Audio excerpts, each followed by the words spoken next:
Bonjour, Catherine Fless, sage-femme, directrice médicale du réseau Périnatalité Bretagne. Bonjour, Anne Vidy, ingénieure en santé environnement à l'Agence régionale de santé.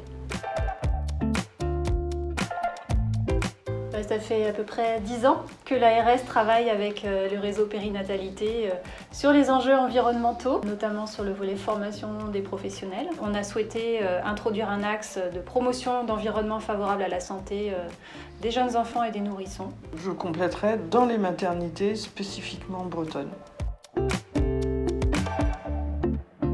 C'est une période clé, en fait, cruciale pour la santé de l'enfant à venir et même jusqu'à l'âge adulte, où les expositions environnementales au sens large vont avoir une influence très importante. Les maternités sont un lieu où, de toute façon, les femmes viennent accoucher, donc les familles, en fait, y sont hospitalisées pendant quelques jours, plus ou moins longtemps. Et donc, ce sont des repères pour les parents, des produits d'un environnement qui leur paraît sain et d'avoir le bon comportement. Donc en fait, ça nous semblait important que les maternités, les établissements en Bretagne et les professionnels puissent guider les parents dans agir pour un quotidien plus sain.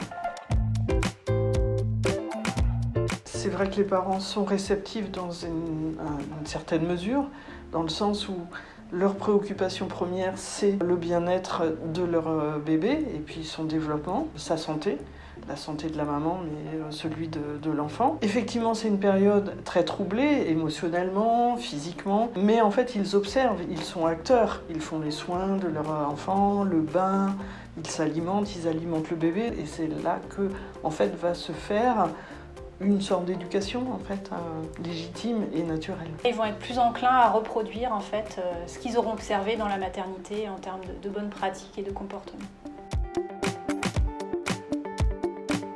On s'est posé la question au début, on s'était dit que c'était pas forcément gagné de lancer ce projet-là à ce moment-là, en période post-Covid. Et on a senti un réel engouement finalement des équipes par rapport à ce projet-là. Et ce qui nous a frappé, c'est le terme de bouffée d'oxygène qu'ils nous exprimaient en fait. Ça leur a permis aussi de se fédérer par service dans une maternité, mais aussi de s'ouvrir sur des services à côté, les directions d'achat, logistique, les cuisines. Finalement, ça les a sortis de leur quotidien et on voit bien qu'au niveau engouement citoyen pour l'environnement, on voit bien qu'on est dans une période très faste en tous les cas.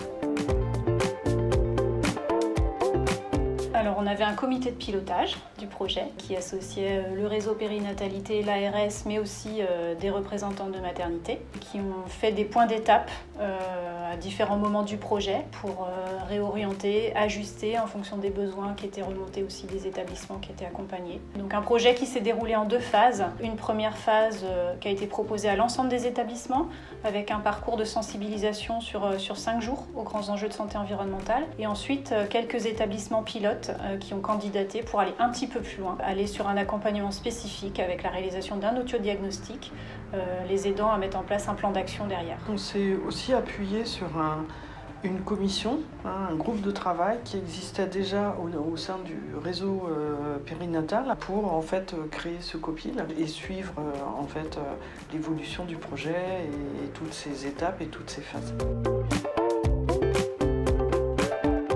Alors ça a été une surprise. Surprise, oui.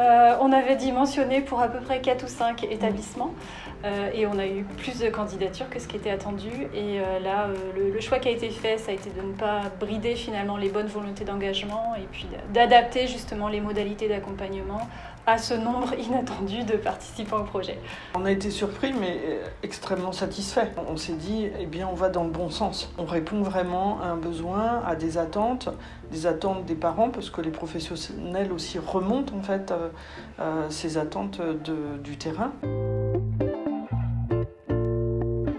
Il y avait des maternités qui nous ont signifié que ce n'était pas le bon moment pour eux et qu'ils auraient souhaité candidater. C'était des équipes qui étaient peut-être en difficulté et qui préféraient prendre un petit peu plus de temps. Donc on sait déjà qu'il y a des maternités qui sont, je dirais, dans les starting blocks et qui vont en fait saisir le deuxième mouvement d'accompagnement. Et puis on espère que aussi il va y avoir une émulation, c'est-à-dire que les professionnels des établissements pilotes se réunissent, se rencontrent à des congrès, à des formations, et parlent de leur engagement et donc vont donner envie aux autres. Et ce qu'on peut voir aussi, c'est qu'il y a déjà un certain nombre de projets et de choses qui se font dans les établissements. On ne part pas de rien, bien évidemment. Mais ça donne un peu du sens et du liant à tout ce qui se fait. Et c'est un moyen aussi de valoriser quelque part l'action et l'image de l'établissement.